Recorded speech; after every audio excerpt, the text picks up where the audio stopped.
Ariadne opened her eyes and saw the man she had saved sailing away without her.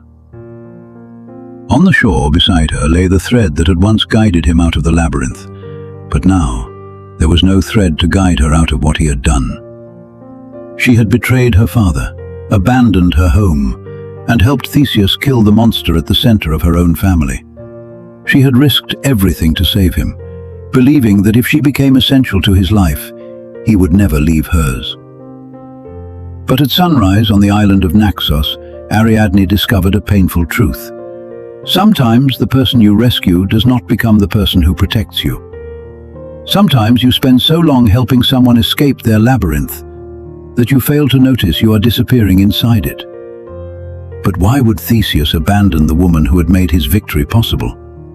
And why do so many of us repeat Ariadne's mistake, giving away pieces of ourselves just to become impossible to leave?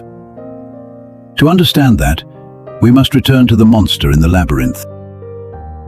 Long before Theseus arrived, Crete was ruled by King Minos.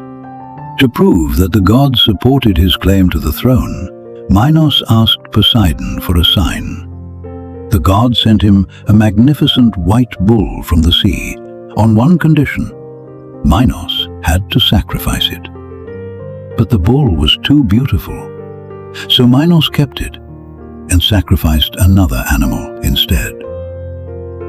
According to the myth, Poseidon punished this betrayal by making Minos' wife, Pasiphae, desire the sacred bull. From that unnatural union came the Minotaur, a creature with the body of a man and the head of a bull. Ashamed and terrified, Minos did not kill it, he hid it. He ordered the brilliant inventor Daedalus to build a prison so complex that no one could escape it: the Labyrinth. But hiding a monster does not make it disappear, it only gives it darkness in which to grow.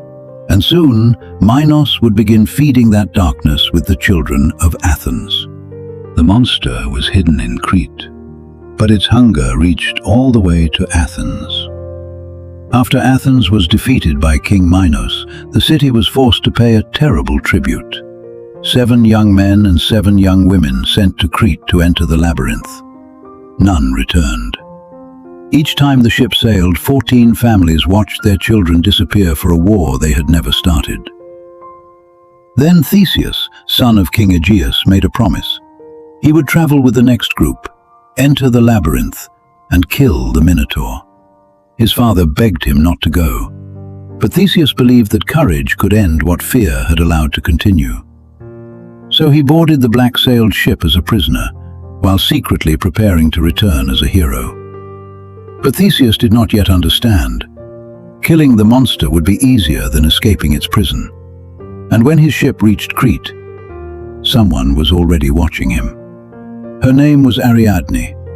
Ariadne was the daughter of King Minos, and the Minotaur was her half-brother.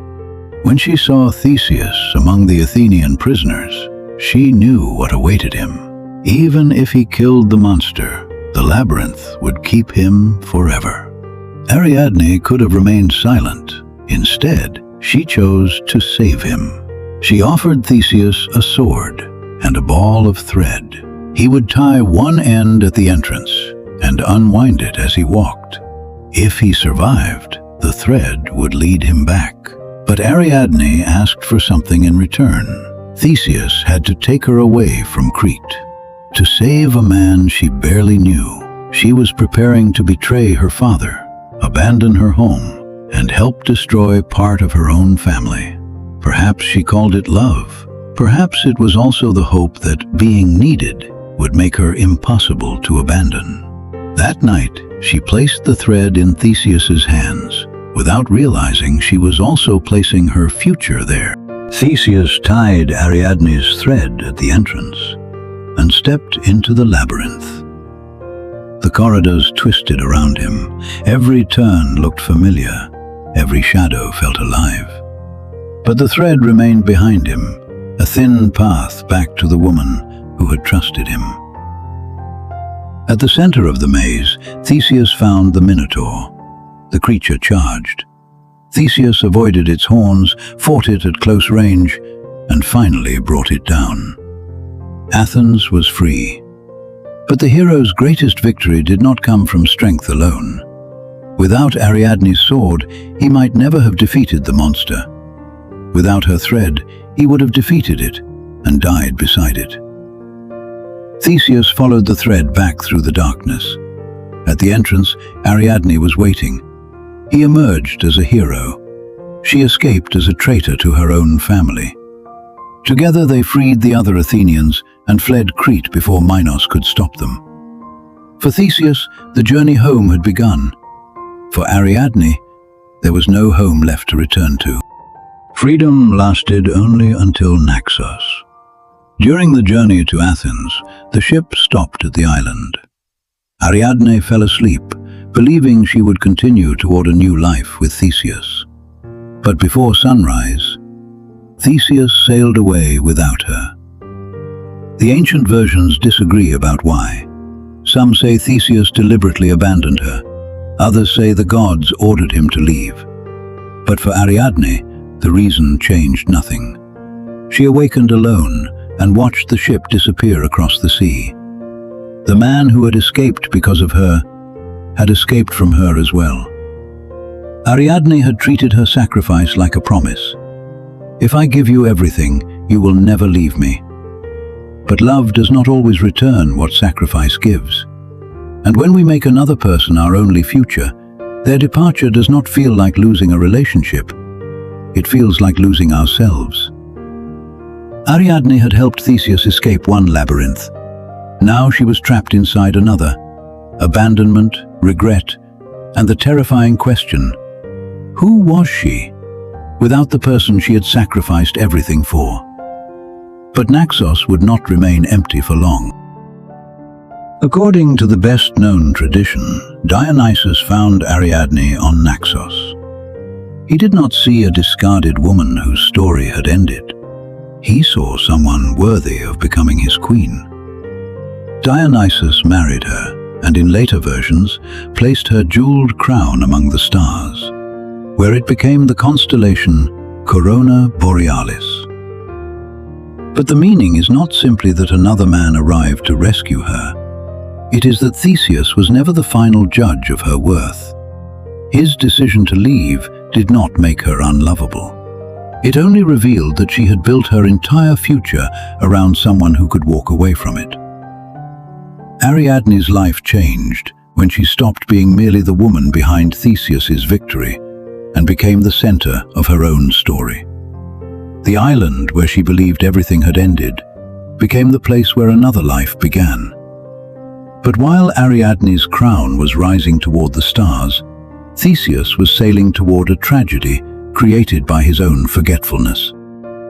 Before Theseus left Athens, he had made his father, Aegeus, a promise.